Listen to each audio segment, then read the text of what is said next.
On a peaceful morning in Steel Creek, Charlotte, two police officers arrived at the scene to handle a routine disturbance. A man was threatening his neighbors. However, in just a moment, the situation would escalate into something far worse, turning a simple disturbance call into a tense 30-hour armed standoff. "He's got a gun! He's got a gun!" The shouts rang out, signaling a sudden shift in the situation. Immediately after this, you will witness every tactic and technique the SWAT team used to control this man suffering from schizophrenia, and how an unstable mind can put an entire neighborhood in danger. It all began at 6:45 a.m. on Saturday, March 11, 2023. On Thai, this man stepped out into his front yard, megaphone in hand, and began threatening to kill his neighbors on Greer Fork Drive. The countdown started immediately as the 911 center received a barrage of calls from frightened neighbors. "My neighbor is threatening me, threatening to kill me, threatening to kill the police. I have video. We are scared." These calls were not just reports of harassment, they were desperate cries from a community threatened by unpredictable behavior. Community crisis response teams often help mediate neighbor disputes and can resolve arguments without calling 911. They specialize in individuals with behavioral issues or substance abuse, and they had interacted with Ontai no less than 13 times before for his threatening behavior towards neighbors. But this time, the situation was too serious for the CMPD crisis response team to handle. Police had to intervene in their 47th interaction with Tai. So, what turned a routine disturbance into a standoff lasting 2 days and nights? How could one man pose such a significant threat to an entire residential area and the police force? And more importantly, what can we learn from the psychology of someone in a psychotic episode? And how did authorities struggle to control a situation where reason seemed to have no place? We will delve into each tactic, each tense moment, and every negotiation effort in this 30-hour standoff to explore the patience, strategy, and also the risks when facing an unstable mind. The confrontation with Ontai was not an isolated incident. His history with law enforcement and support teams painted an alarming picture of a repeated pattern of unstable behavior. Before this tense standoff, Ontai had no fewer than 13 interactions with the community police and crisis team, a unit specializing in dispute mediation and handling individuals with behavioral issues or substance abuse. This repeated intervention, up to 13 times with just the crisis response team and a total of 47 interactions with police, raises a key question from a psychological perspective. Why would an individual repeatedly engage in disturbing and threatening behavior despite intervention efforts? This could be a sign of what we call recidivism in criminal psychology, a pattern of continuously recurring behavior. For individuals with severe mental illnesses like schizophrenia, managing their condition is often very complex. Without consistent treatment adherence, or if the support system is not strong enough, symptoms can relapse, leading to unstable and dangerous behaviors such as Ontai's continuous threats to his neighbors. Initially, when Ontai began threatening neighbors with a megaphone, police received multiple 911 calls from frightened residents. One of them even came from the community's crisis response team, reporting that their neighbors were being threatened. This indicates that even the professionals trained to handle behavioral crises recognized that the severity of the situation this time exceeded their usual handling capabilities. When the initial officers approached the scene, they needed to gather accurate information about the situation. This is where the language barrier became a significant challenge. Ontai's mother, who was trying to communicate with the police, had difficulty fully explaining the details. Fortunately, her daughter was present and assisted with translation over the phone. Thanks to this, police confirmed extremely important information. Ontai not only had a gun, but it was a loaded revolver. Additionally, he had a baseball bat and 2 dogs inside the house. This information immediately raised the risk level of the incident to a new height.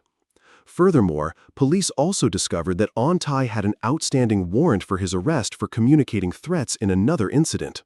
This not only turned the incident into an armed confrontation, but also officially classified it as a criminal barricade, an important term in police tactics. The lesson here is that an individual's behavioral history, especially those with mental health issues, is a crucial factor in assessing the danger level of a situation. The repetition of disruptive behaviors, along with the possession of weapons and an outstanding warrant, transformed a routine disturbance call into a serious threat. For this reason, police officers immediately recognized that this situation exceeded their usual handling capabilities and required a stronger, better-equipped response.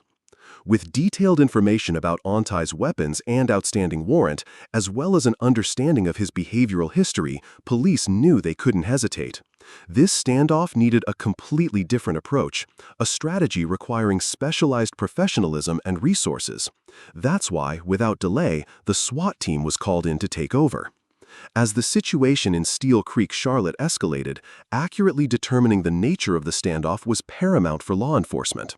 This was not just a disruptive man, but an armed individual with a history of unstable behavior and an outstanding warrant. These factors compelled the police to classify the incident carefully. In police tactics, there's a clear distinction between a criminal barricade and a non-criminal barricade. A non-criminal barricade typically involves an individual not wanted for a crime and often involves cases of suicidal tendencies or those experiencing a severe psychological crisis but not directly threatening others. In such cases, the top priority is protecting the life of the barricaded person and resolving the situation peacefully, usually through professional crisis negotiators. Conversely, a criminal barricade means the suspect is wanted for a crime and poses a potential danger to others or themselves. Ontai also has a warrant out for his arrest for communicating threats in another incident, making this a criminal barricade. This type of incident requires a significantly different approach, focusing on ensuring public safety and apprehending the suspect.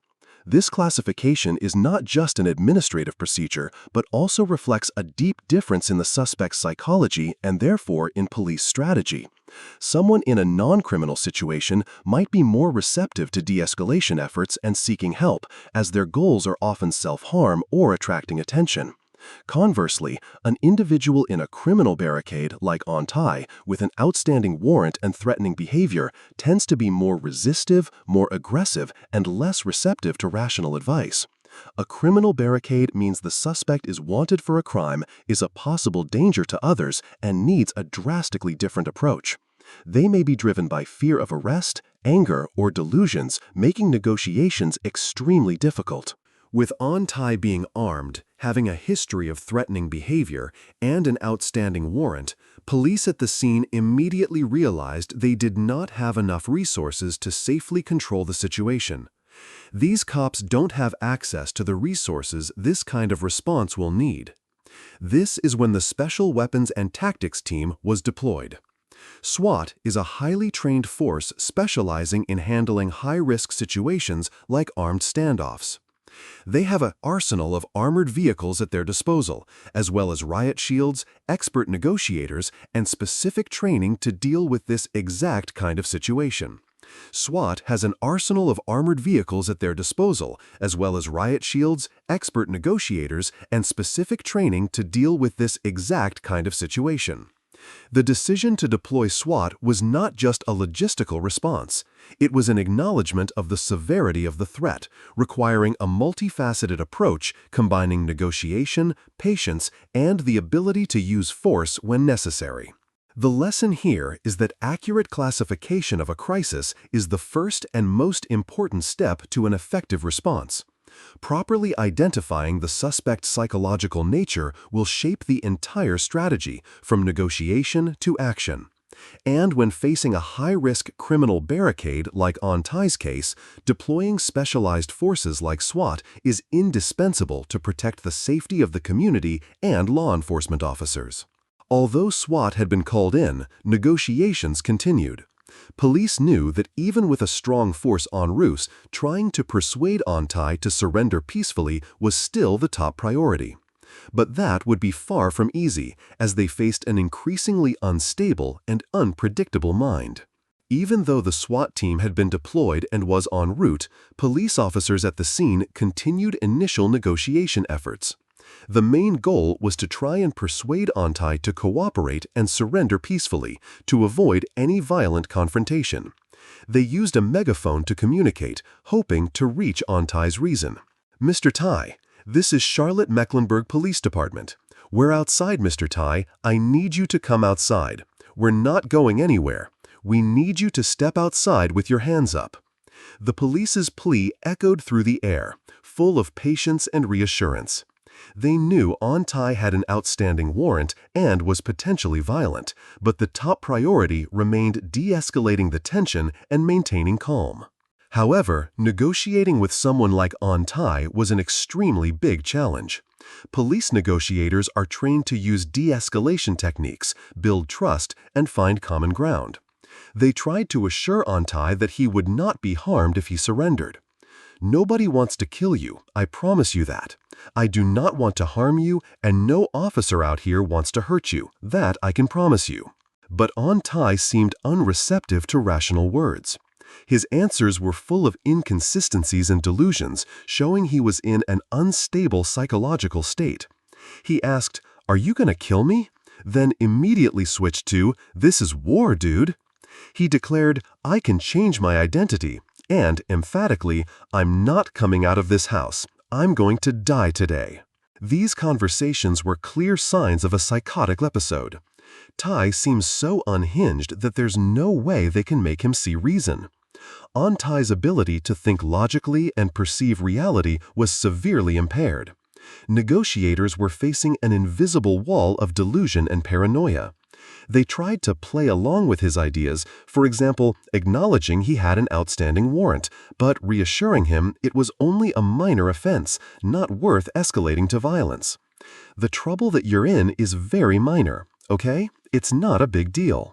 On-Tai's statements about nobody wanting to kill him, but his insistence that he wanted to die today, are classic signs of an individual experiencing a psychotic episode, where reality is distorted by hallucinations and delusions. He was not responding to reason or logic, which caused extreme difficulty for peaceful negotiation efforts. Police realized that peaceful negotiations aren't working, as no matter what the negotiator tries, Tai just won't cooperate.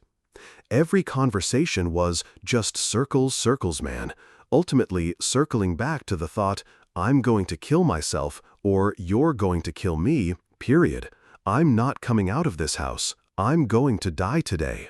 An important lesson from this phase is the need to recognize the limits of negotiation. When the subject is no longer in a stable psychological state to receive rational information, traditional negotiation methods become less effective. Instead, patience and maintaining communication, however difficult, are crucial to prevent the situation from escalating further until other tactics can be applied. With negotiations making no progress and On-Tai still barricaded inside the house with a loaded gun, police knew they needed a more decisive approach. And that's when the SWAT team, with all their specialized equipment and tactics, officially began their work. A process that would gradually peel back the world inside the house and push this standoff to its limits. As direct negotiation efforts with On-Tai yielded no results, and time passed with no sign of his surrender, the SWAT team arrived on scene and began deploying their tactics. Their goal was not just to apprehend On-Tai, but to do so as safely as possible for all parties. To achieve this, they needed a clearer view of the situation inside the house. The SWAT team began by using advanced technology, robots, and drones. "We're sending the robot in up the steps," an officer said, trying to push the robot up the stairs. These devices were sent inside to scout, providing live images of the house's layout and On-Tai's location without putting any officers in danger. Drones, initially developed for military purposes, have become increasingly common in police departments, allowing them to get an aerial view and access areas humans cannot. Robots and drones can move through rooms, enter nooks and crannies, helping police see inside the house without having to directly confront the threat. After initial reconnaissance, SWAT decided to begin tactical breaching. The first target was the front door. They repeatedly called out to On-Tai via megaphone, "Mr. Tai, this is very important. Nobody is here to hurt you. We are only here to help. Your mother's worried about you. We are here to make sure that you get the help you need." However, when SWAT tried to breach the door to look inside, On-Tai reacted violently. He slammed the door shut defiantly. This clearly showed that the invasion of personal space, especially his mother's home, made On-Tai feel more threatened and angry, pushing him deeper into a defensive state. By breaching the door, the SWAT team is trying to see inside the house. If Tai isn't willing to negotiate, then SWAT may have to force their way inside and face Tai in his own home. But this just agitates Ates further, and he closes the door in defiance once again. SWAT decided to breach the door again, this time with the intention of tearing it off its hinges. This made access easier, but from a psychological perspective, it made the negotiator's job even harder. Although this has made it easier for SWAT to enter the house, the negotiator's job is about to get even harder, as breaching the door has only agitated Tai further, and this standoff is threatening to spiral out of control. For On-Tai, the destruction of the door was not just a physical act, it was a profound violation of his sense of security and sovereignty, especially since this was his mother's home. This could reinforce delusions of being attacked and push him into a more extreme state of resistance. In his anger, On-Tai began to yell, "I want to kill myself. I'm not going to be here, and by God, I don't even leave me alone. Let me control the voice. Literally, the voice is controlling me, man." He expressed anger about his mother's house door being destroyed and rejected all advice. He even said, "I spent an hour telling you that was going to happen. Can't live here no more." An important lesson from this phase is that in a standoff involving a mentally ill person, every tactical action can have unforeseen psychological impacts. Increasing physical pressure may be necessary for safety, but it can also agitate an unstable mind, making the situation harder to control. Patience and understanding the subject's psychology are key to adjusting tactics appropriately, avoiding unnecessary escalation. As On-Tai became increasingly paranoid and disconnected from reality, negotiations became almost hopeless. Police were facing a new challenge, not just an armed man, but a mind struggling with internal voices and delusions.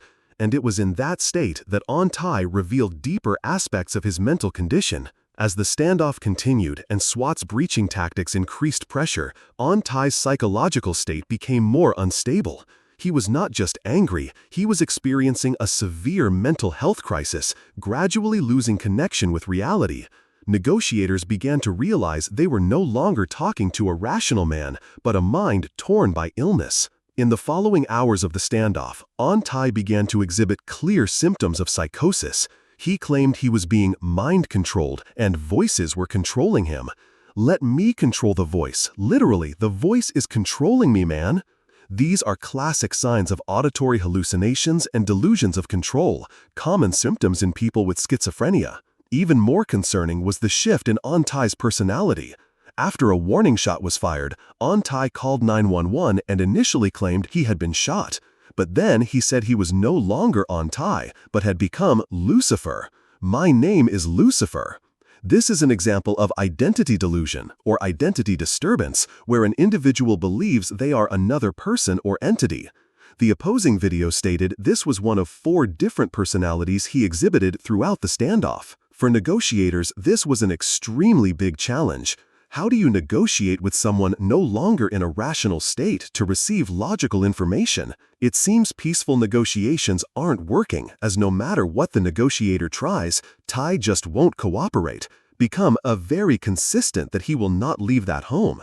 It's just circles, circles, circles, man. Like it always circles back around to, "I'm going to K myself or you're going to kill me, period. I'm not coming out of this house, I'm going to die today." The police's goal shifted from persuading to maintaining communication, keeping On-Tai talking and as calm as possible.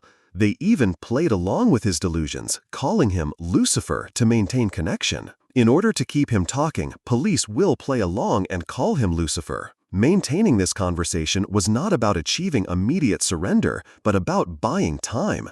Every minute Ontai was still talking was a safer minute for everyone, allowing SWAT more time to deploy tactics and prepare for a safer intervention. An important lesson from this stage is that when facing someone experiencing a psychotic episode, traditional negotiation tactics need to be adjusted. Unlimited patience and adaptability to communicate within the patient's reality are key to avoiding violent escalation. Ontai clearly needed medical help that police could not provide on site. However, the situation remained extremely dangerous. The standoff had lasted 10 hours and continued into the night. This forced SWAT to apply tactics to increase psychological pressure, hoping to compel Ontai out of the house without resorting to lethal force. As night fell, the 30-hour standoff continued. Negotiators continued to face Ontai's strange exchanges, while the SWAT team prepared for the next steps to escalate pressure, hoping to find a weakness in his shell of delusion. As night descended, the prolonged standoff with Ontai entered its 10th hour, and the patience of the negotiators was tested to the extreme. Clearly, mere words could not penetrate his wall of delusion. This was when the SWAT team had to move to tougher tactics, not to cause harm, but to create unbearable psychological pressure, forcing Ontai to abandon his stronghold. The first tactic was to remove vehicles from the driveway. 2 cars parked in the driveway were moved. This served 2 purposes: preventing the suspect from escaping quickly and clearing the way for armored vehicles or specialized SWAT equipment to access the house more easily. Then, they continued the breaching tactic by breaking more windows around the house. This not only gave police more visibility inside, but also shattered Ontai's sense of safety and privacy. These actions were all designed to create strong psychological pressure. These escalating tactics are designed to create a sense of psychological disequilibrium, breaking down Tai's perceived safe haven and increasing his vulnerability, thereby making him more likely to surrender. Breaching doors and windows eroded Ontai's sense of control over his surroundings. The smell of chemicals from smoke grenades, along with outside light possibly shining in through broken windows, disrupted any remaining sense of normalcy he might have had.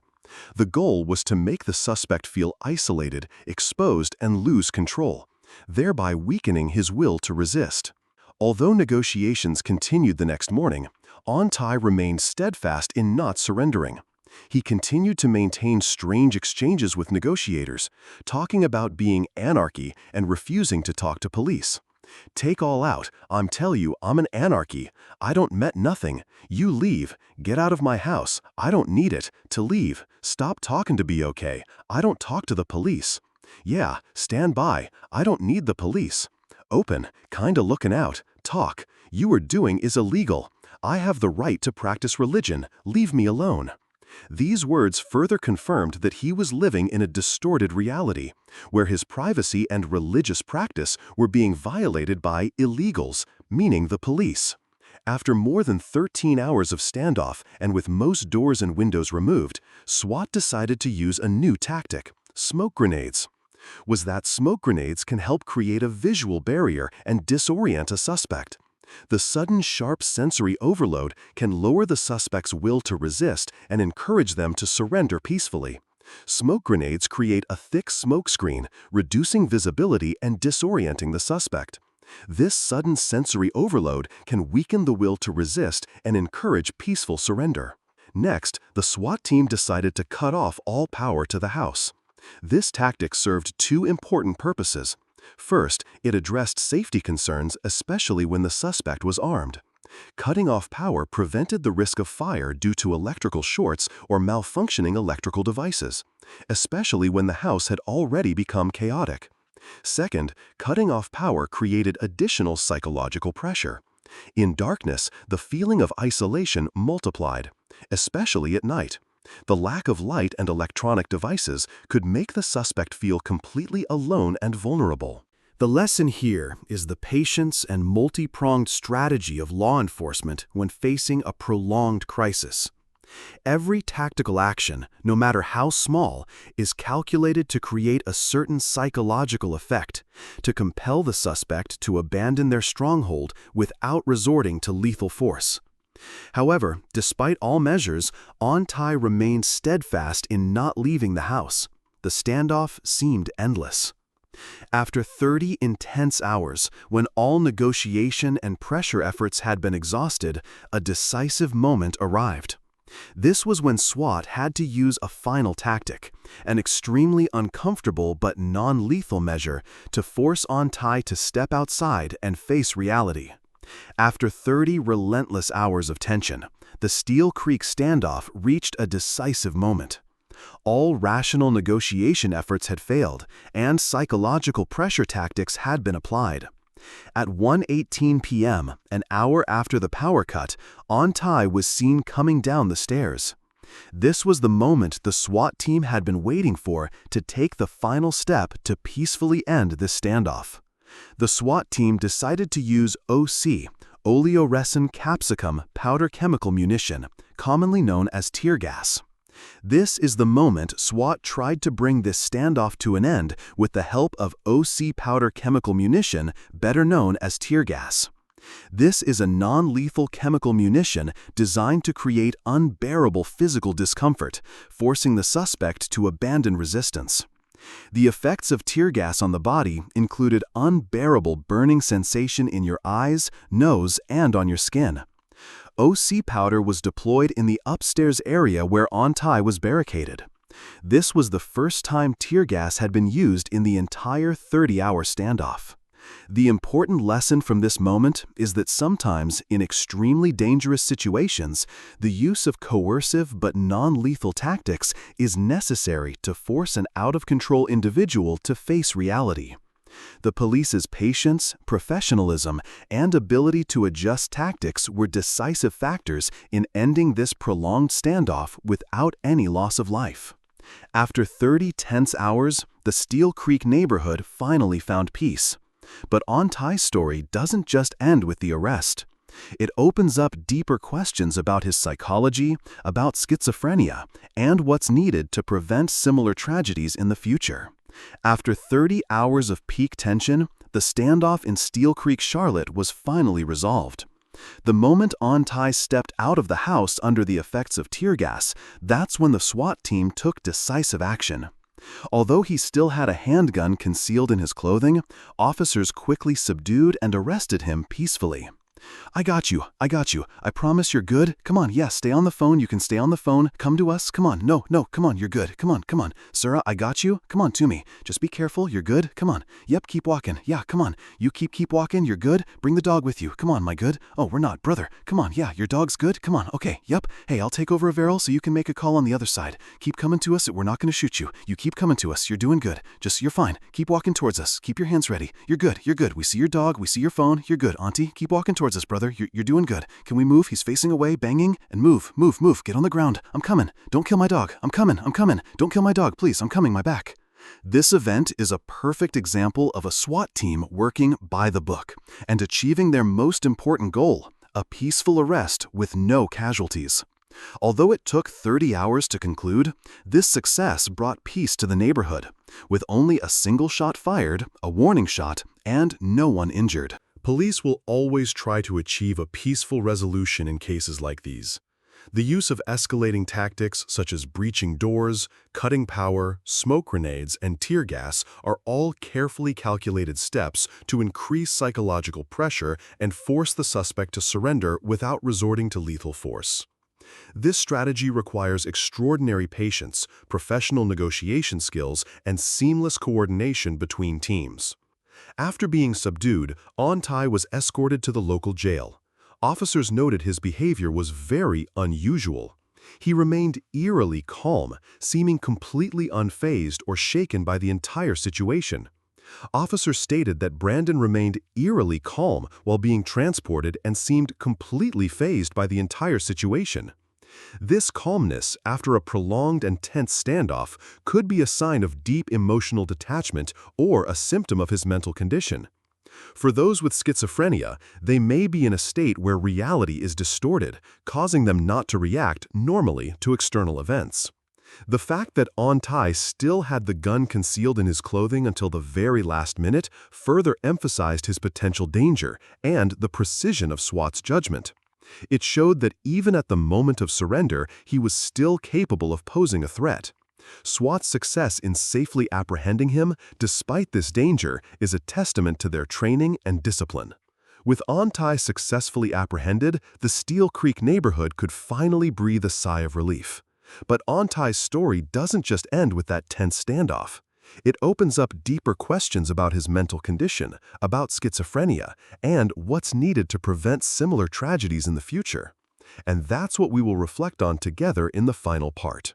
With On-Tai apprehended and the Steel Creek neighborhood returned to peace, the story of the 30-hour standoff doesn't just end with a victory for the SWAT team.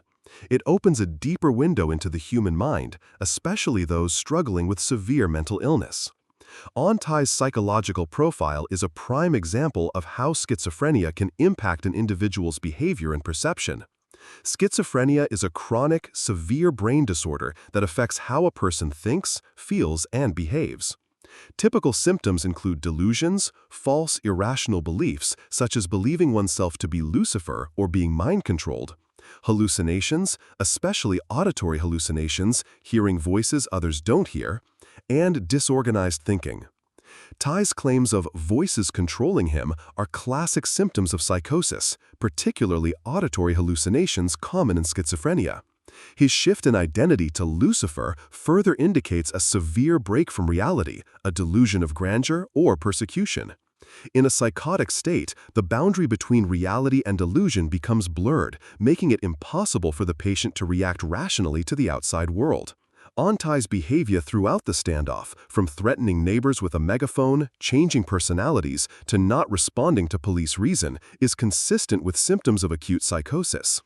His history of 13 interactions with the crisis response team and 47 interactions with police in total shows a long history of behavioral issues, possibly related to ineffective management of his illness or lack of treatment adherence.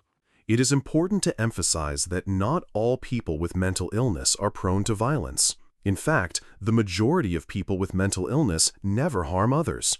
However, in some rare and severe cases, especially when symptoms are not diagnosed and treated correctly, mental illness can lead to dangerous behaviors.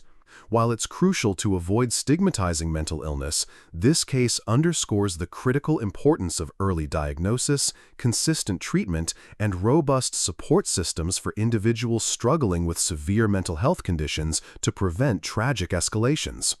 On-Tai's case is a reminder that when an individual falls into a psychotic state without proper medical intervention, the consequences can be very serious, not only for themselves, but also for the entire community.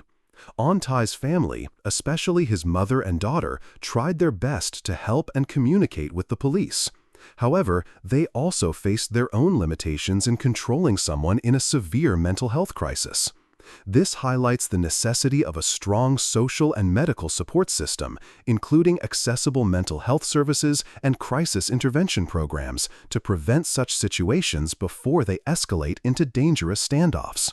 The Steel Creek Charlotte standoff is a complex story of patience, police strategy, and the challenges of facing a tormented mind.